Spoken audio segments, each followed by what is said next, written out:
You're going to be an influencer. Nope. I'm going to influence people right out of this industry. There's the cold open. We got it.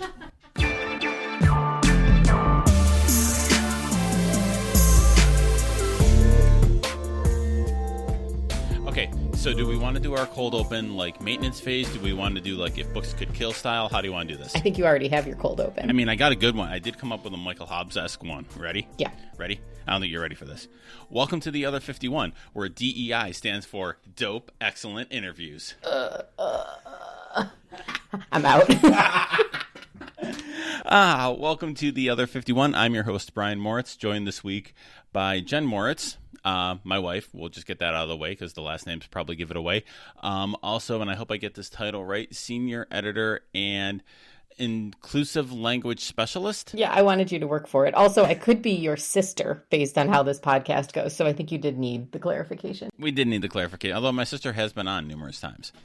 Okay.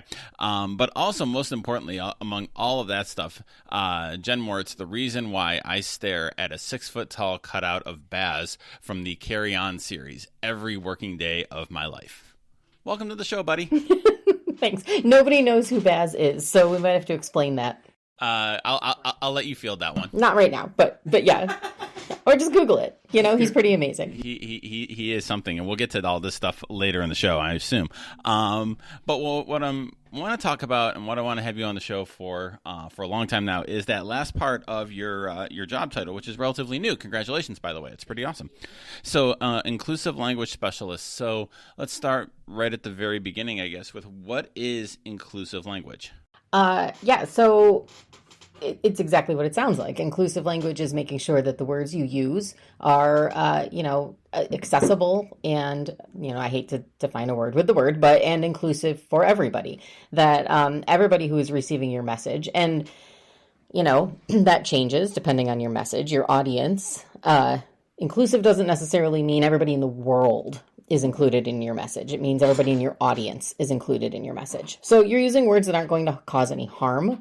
They are going to be relatable to people. They are going to be accurate. And I don't just mean by definition, I mean accurate for the community you're speaking to. So it's kind of hard to define in a way because it is so far reaching. But for me, at the end of the day, it's using language that is not going to cause any harm at any level for the people you're talking to. How'd you get interested in this? So it's kind of it's a slow build, right, over many, many years. And so in many ways, it was a very slow build, right, as my own beliefs and the way I use my own language have evolved and changed over time. But on a shorter, time frame, I work in advertising and marketing, and our industry has changed a whole lot. We focus really heavily now on numbers and metrics, and a lot of stuff is automated. And as a word person, I don't always love that. And so I was looking for a way to bring more of the human aspect back into my job.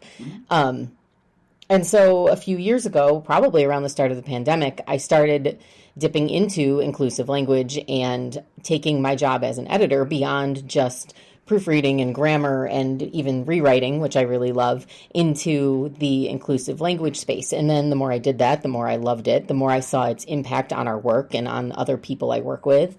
And so a year or so ago, I went to my supervisor and I said, I love this. I need to hold on to it really tight and I need to own it. And they're wonderful. And we're like, yep, we're going to let you own that. It's a great thing for us. It's a great thing for you. And so now I'm officially inclusive language specialist, which just feels really good and is really fun. I want to circle back eventually to the inclusive language as like the next step of editing, because I think that's super interesting and I think a really important part of this. But for your own work in this, and lately I feel like I've been asking the similar question of a lot of people a lot, and something I'm kind of obsessed with of the moments, right? So was there a moment that you can remember when you said you started dipping your toe in inclusive language stuff around, the beginning of the pandemic or whenever? Do you remember a specific moment where it was like, ooh, this is where I want to go, or this is what I'm super interested in? I don't think it was a moment. I think it was sort of a time frame, right? Because all of this happened during the pandemic. I mean, kind of like formally happened during the pandemic. And then, of course, there was, Black Lives Matter, and that whole movement was happening, and we live near Rochester, so it was happening a lot here. And the work we were doing was talking to a lot of that stuff. And so it was really right in front of me.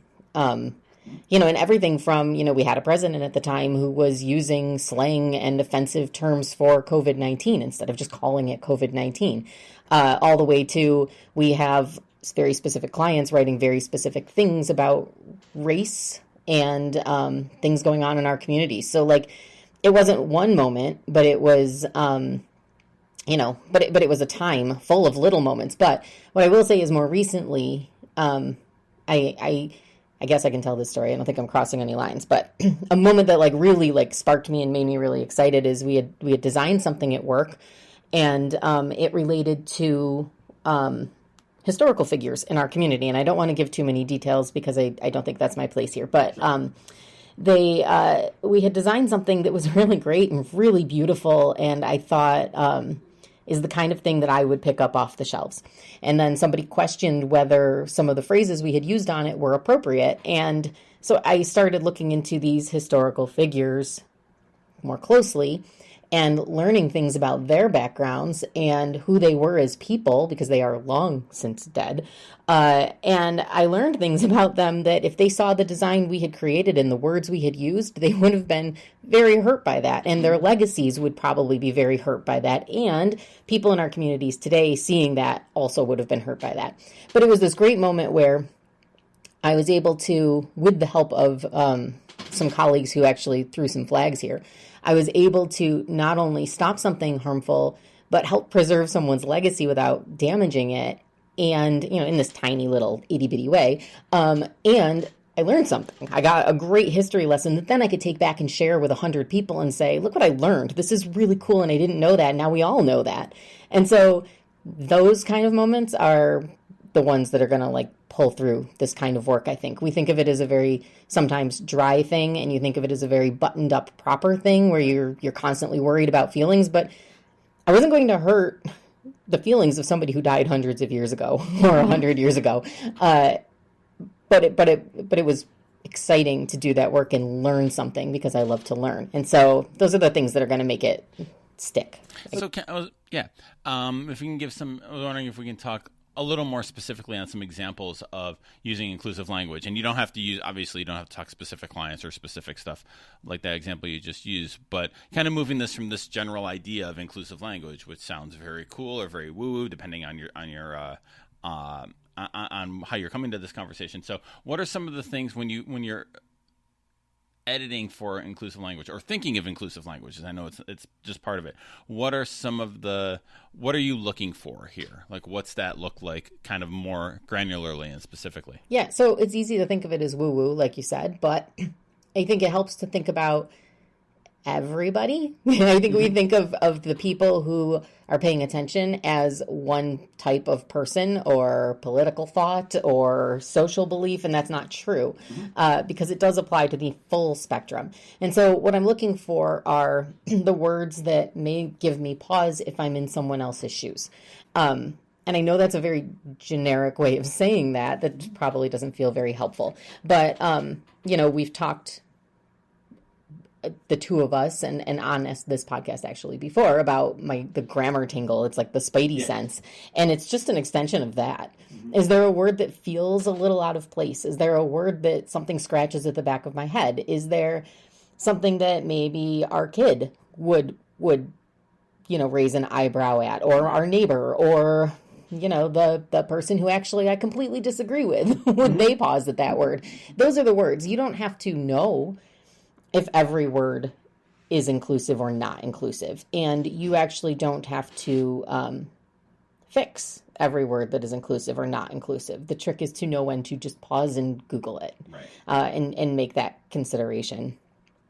So I don't know that there is like a specific thing you're looking for. It's just sort of a feeling, and you have to trust the feeling that you have to just pause for a minute and look it up. And what I will say is every time somebody else reviews work and points something out that I didn't flag, I learn from that. Okay. And they're more often than not, people will flag things that to me seemed fine. And maybe they are fine at the end of the day. Often they are fine at the end of the day. But it's always good to have somebody else say, but could we stop for a second and look at that word right there? Right. And see what we think about that. Right. And we've talked about this offline and probably on this podcast too, but that pause is the point of it, right? Like it's not necessarily about changing or, confrontation or whatever. It's just that taking that second to, hey, is this okay? Right. Sometimes it is. A lot of times it is. But that pause is the point. And you don't know what you don't know. Right. So, there are going to be, a lot of the words are not going to raise flags for you. So let somebody else raise those flags and trust them that they are raising them for a reason, and then learn from it. And other ones, I don't know if this one specific word in front of me is a problem, but I'm going to look it up because then I will learn from it. And I think what's interesting too in seeing you do this work and talking with it is how when you say inclusive, when we talk about inclusive language, like that is a wide net. We joked about maintenance phase earlier in this episode, but I think the work that Michael and Aubrey have done talking about health and wellness and fat phobia and all of that have really kind of like, that's a level I think that a lot of people don't instinctively think about when they think about inclusive language, right? You're usually thinking about race, usually thinking about sexual orientation, gender identity, all those things. But, from your experience too, color blindness, like all of these things are under this umbrella. Yeah. You don't think of something, physical as inclusive language, right. But I mean, to be really, nitpicky about it, I am colorblind. And if there is language written on something and I can't see it, well, that's a problem. Is that inclusive language? Not really, but it is inclusive. And to me, as someone who is colorblind and, feels it daily, but doesn't really make a big deal out of it, it doesn't really affect my life that much, other than that I wear a lot of black and can't tell you what color things are. But it doesn't hinder my life day to day. But I'm still trying to normalize that in the work I do. Normalize saying, I can't see this. Somebody can't see this. And it's interesting because when I started my current job 12 years ago, I hid it from them that I was colorblind because it was a creative agency and I didn't want it to hurt my prospects getting the job or doing the job. I didn't want people to be like, well, she's colorblind, she can't see that. Now, because we've all grown so much in this area, now I'm using it as my strength. And I'm saying, I'm colorblind, and I'm not on the grand spectrum of being colorblind. I'm not that colorblind. So if I'm struggling with it, 10 people who see this are going to struggle with it more. But I want to back up for a second to what you said about Mike and Aubrey and maintenance phase, because they've actually, I think, an important takeaway from that. And so they talk about wellness and weight, and they're very fat positive. And I had someone once ask me at a presentation if I had any advice for them on how to talk about people's weight in a medical setting. And I said, I don't. That's not my area of expertise at the moment, but it's one I'm very interested in, and I have since then gotten better at. But what I said to them was, if you have favorites who are talking about this, who make it feel good to you when they talk about it, and I used maintenance phase as an example, and this person loved them, so they were already familiar with them. I said, well, great. If you love the way, let's say, Aubrey Gordon talks about weight, then borrow her words. Right. Use the words that feel good that she's using because they resonated with you. So, somebody else's language is not going to be perfect for you, but it is a place to start. And so I thought that felt really... that was really great. It was really empowering. So when your spidey sense goes off, your grammar tingle, as we have called it in the past, but for inclusive language, and just maybe specifically in those instances, but also in general, like when you were starting to get involved in learning about this, what are the resources you used? How do you kind of find what are the resources you use? How did you start learning and teaching yourself about this kind of thing? I mean, it's a little embarrassing in its simplicity that I start by Googling the phrase and the word offensive or harmful or problematic, right? If you will find amazing threads out there. And I'm not saying something like Reddit is the expert, but real people are on Reddit telling you their real feelings. And so if somebody has a problem with it, well, somebody else is going to have a problem with it too. So that's a great place to start, is just Google the phrase that you're curious about and throw some words in there like problematic or offensive or harmful. You'll get a million hits and they will all be fascinating. And a lot of them will be people saying, you're being too sensitive. There's nothing wrong with this. They won't be saying it that nicely, but they will be saying that. And you start from there. So I also follow, I get newsletters from a thing called the Conscious Language Newsletter, which I find really helpful. It's sort of an aggregate of recent writings about inclusive language and then some of their own stuff. And, just start finding your expert. Rabbit with a Red Pen was really useful to me early on. She's a sensitivity reader, which I am calling her that, but she has since changed the way she talks about her own work. And I believe she now calls herself an authenticity reader. Interesting. And so her job is to look at writing and make sure that it is authentic to the audience or to the community it's representing. So, if you're Polish, right? I'm Ukrainian. If somebody is writing a story about being Polish or Ukrainian, an authenticity reader would read that and make sure that the Polish words or the Ukrainian words they're using are accurate, that the references they're making are true, or at least not completely out of the realm of possibility. I would recommend you look her up. She has great, very specific examples that I'm not doing justice to. So the Polish Ukrainian thing is I think it's a cool little side note, because I think it's an interesting potential way in for anybody who might be resistant to inclusive language. And by that, I mean, like, using our example, like if you say something is Polish but it's Ukrainian, most people would be like, close enough, or whatever. But to someone who's Ukrainian or someone who's Polish, that matters, and that matters a lot. We've had things like that happen in our family on both sides of it, right? And so I think that's an interesting way to, okay, this is how it matters to you. Now matters to other communities the same way. Yeah, that's a good point. I think that's probably a good way to start getting comfortable in this kind of work, is find the thing that matters to you. It doesn't matter what it is. For me, it could be theater.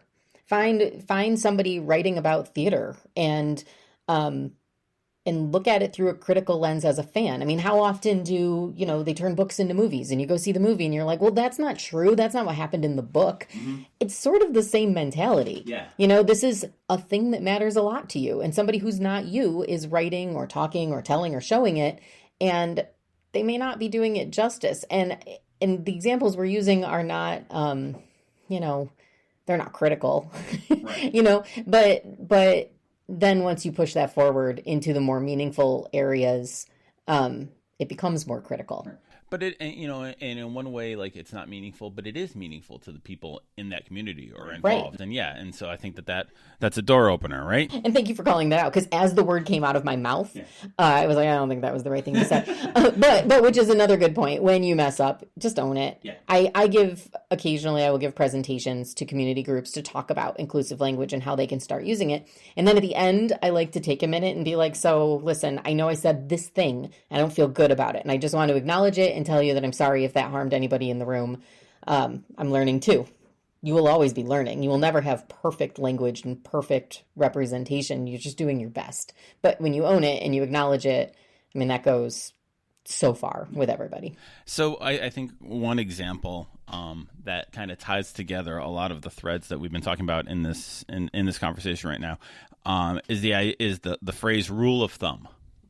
All right, so tell me the story of the phrase rule of thumb. Okay, so I did a little homework so I can tell you a real story here instead of me flying by the seat of my pants, and we'll look that phrase up later to see if there's anything harmful in there. I'm sorry. Okay, so the way the story goes, and nobody get too attached to this, I want to say that right up front. So there is let's call it a folk etymology around rule of thumb that says that husbands back in like the 1700s could beat their wives with a stick as long as it was no thicker than his thumb.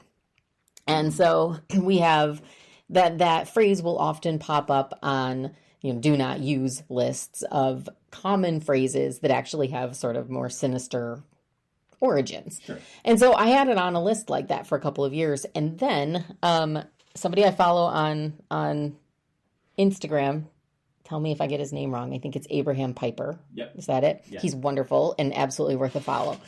He did a little thing about how rule of thumb doesn't really mean that. And so I'm like, oh, talk to me. This is fascinating. So here are the notes I took on it because I think this is great. So there is no record of anybody ever saying that you could beat your wife with a stick smaller than a man's thumb. Okay. There were rules that say you could, that said husbands could use moderate correction against their wives. And these are old English, British rules. But the word thumb has never appeared in any of them. So I did find some really cool origins of the phrase. Nobody actually knows where it came from. We know that it has nothing to do with beating your wife. There's a miller's thumb. And during medieval times, the people who ground flour would rub it between their thumb and their finger to see if they had to continue grinding it to get it to the fineness they wanted. There's a brewer's thumb, where they sometimes will dip their thumb into the vat to test the temperature. There's a seafaring thumb where captains or whoever was guiding the ship would use their thumb to measure a safe distance away from things like rocks on a map. And then, back in like the 1600s, goods were often measured by the length of a thumb. So it was just like a way to get a standardized measurement that it was about 1 inch if you measure from your first joint to the tip of your thumb. But my favorite argument, and I can't pronounce any of these words because I don't know French or Italian, is that the word for thumb in French is Pouce. Pouce? Sure. And the word for inch in French is also Pouce.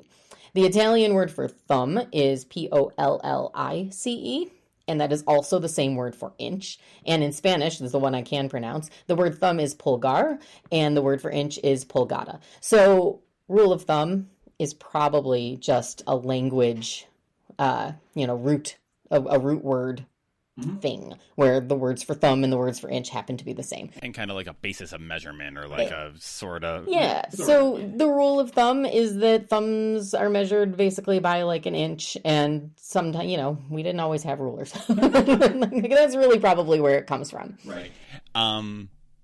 Side note, really quick, just I remember, I think this was on This American Life or Radiolab, like when you read old books about medicine and treating sick and they say 3 Our Fathers or 3 Hail Marys, like the idea isn't that they were necessarily calling divine intervention. It's like they didn't have clocks, so you knew how long it took to say that, and so that was like how long you rested or something like that.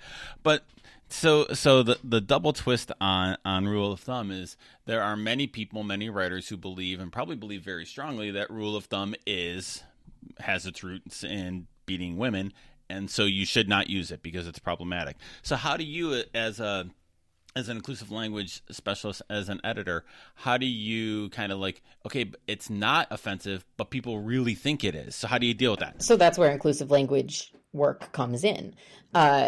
Is rule of thumb offensive? No. Does it have an offensive origin? No. But do plenty of people believe it does? Yeah. And are you going to reach everybody with this message that rule of thumb is not about beating a woman with a stick smaller than a thumb? No, right? We don't have any way of reaching everybody in the world to say this relatively insignificant etymology is not true, right? That's just not something that's going to happen. So what is the alternative then? You can use the phrase knowing that you may be harming word nerds or, history nerds who believe this, or you can just steer clear of it because writing rule of thumb is probably not going to make or break the quality of your writing or the way people read your story. So, like anything in life, sometimes you just err on the side of caution because caution is kindness. And,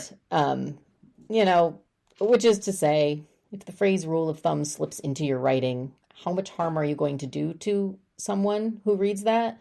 Probably very much, or not very much. But we're not using rule of thumb as the be-all, end-all example, right? We're using rule of thumb as an example for other phrases that you could be using. Right. So when in doubt, choose not to harm somebody.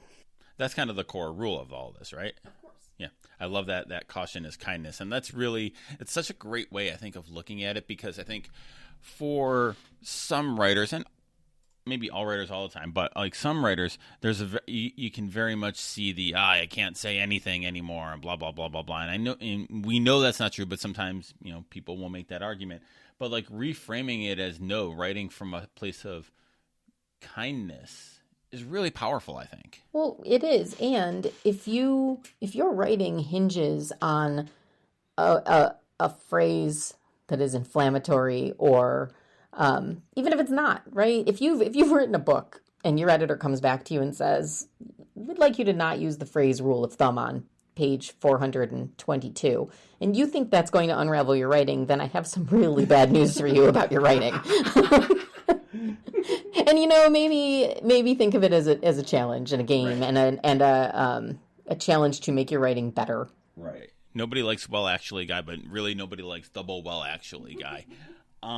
So kind of staring back to the in inclusive language as editing, like how much this feels like such, I want to say third or fourth level editing, but looking at your career as an editor, but editing in general, where we are in 2024 and beyond, like this just, I don't really have a well-formed question here, but this just feels like such an important level of editing beyond what we think of editing, right? Beyond like obviously proofreading and typos and all of that, but also like just general flow and stuff. But this is like that other level of editing. It seems like an exciting area of editing to like think about and go forward in. It is, and I'd love to think of it as the future of editing. So, we've been talking about this here and we've been talking about it at work, and I hate to say it because everybody's going to groan, but with AI being what it is now, it is smart as a proofreader or an editor to be looking at what's coming from that direction. And, anybody can run spell check and anybody can auto-generate copy, but there's always a human element that is needed. And for me, that human element is things like clarity and your flow of your copy, but it also is speaking to the correct audience and being inclusive with your language and making sure things are accurate and true. And, I think, I hope that this is the future of editing. I hope that we as a society start weaving humanity back into our very digital world and our very auto-generated world. And I think this is how we do it, at least in this industry. And I don't know, I was just saying to my boss at work that I think we are primed to bring humanity back into this kind of work. And I don't know, I just think everything is so mean out there right now. And I think a lot of people are just feeling that they don't want that anymore. And if I can tell you that pausing for 10 minutes and making sure that the work you're doing is going to make everybody feel good, then wouldn't you want to do that in this sea of everything else that's going on? Oh, that's so good. It sounds so like, I don't know. No, it's so good. I was over here sitting here thinking about just for individual editors, like finding that thing, beyond that AI can't do, and I was thinking about it more in terms of career advice and things you could do, but then you take it to this other level and it's so good and it's so real, right? Yeah, well, I mean, look, like I said, anybody can be trained to find typos and misspellings and commas and that kind of stuff. But if you want to be an editor, if you are an editor, you are probably doing it because your real goal is to make writing better. Mm-hmm. And yes, commas and spelling and punctuation and even basic grammar are all ways to make writing better, but so are things like inclusive language. And it's just the next thing, I think. And I would be shocked if in 10 years we're not talking about this in job descriptions. Right. All right, I'm buckling in for this one because, it's the question I end with. I don't have an answer. Oh, come on. Okay, so the question is the best thing you've read lately. Okay. And you have read like 4,000 books already in 2024. I don't know how many. It's like 30. Oh. Okay, so I'm going to give you two answers, and one of them is going to be non-committal, and I'm really sorry about that. Okay, so one is braggy. I want to say here that doing this banned books project So I'm going to put all of those books on the list. I've read, I think, 13 banned books in 13 months because they're under attack, obviously, in our schools. And I think it's important to understand what is being challenged. And also I'm buying them so that down the road we can donate them to our local schools and get them in kids' hands. So I will tell you, those are some of the best reads I've had. They've also been some of the worst reads I've had in the past year, I'll be honest. But when they're good, they're just wonderful. I would highly recommend Flamer by Henry Holt, because I am looking at it. That one was excellent. I feel like I'm going to come up short, so I'm not going to mention any others. Oh, you know what? I also loved Other Words from Home. I can't tell you the person's first name, but their last name is Warga. Okay, so anyway, that's the self-gratifying answer. The real wishy-washy answer for you is I'm reading a ton of fantasy these days, which is relatively new to me, but we are all deep in the Mossverse around here. And also the Empyrean series by Rebecca Yarros, because I am a basic girl reading all the TikTok books. So I'm currently I'm on the last book of the Throne of Glass series, and that's a lot of pages, and I am eagerly waiting for the next Fourth Wing Iron Flame. Is it Onyx? I can't remember the name. Something dragon smut. I'm going to put anything with dragons and wings in my best thing I have read lately list. So I was going to say, this is where we talk about the 2,500 pages of fairy smut that you convinced me to read over the past few months. Not fairy smut, and there is fairy smut in those books. Yeah, it's like 3% of the entire 400,000 pages of Sarah J. Maas that I have asked you to read, and you have lovingly done so. I actually have lovingly done so. So I read the first three, the main books in ACOTAR, the first three. I didn't read the fourth because I was told I didn't need to read the fourth. I'm a good wife, but a bad reader. But no, they are, and I read both of the Fourth Wing books, and they are entertaining as hell. I will admit, they are super fun. I'm going to go in on the Fourth Wing on the Empyrean books, because here's the thing. I've now read, and I have not done a count on Sarah J. Maas. It really is like tens of thousands of pages.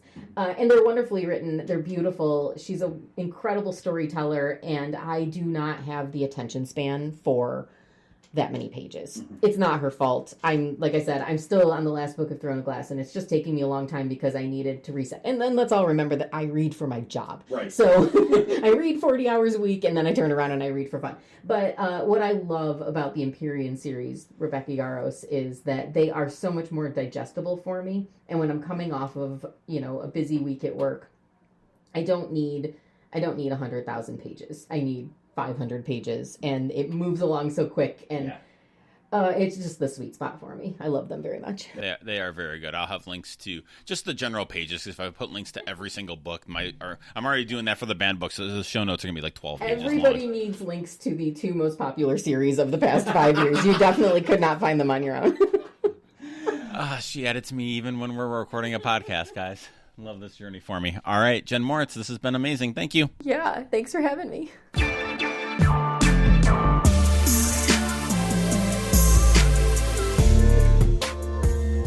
Thanks for listening to The Other 51. Special thanks to Jen Moritz for being our guest this weekend, for being a pretty awesome human being. Jen also does our graphic design for all of our episodes and our Instagram page, and our daughter Ellie Moritz did our theme music. I'm Brian, and I'll talk to you next time.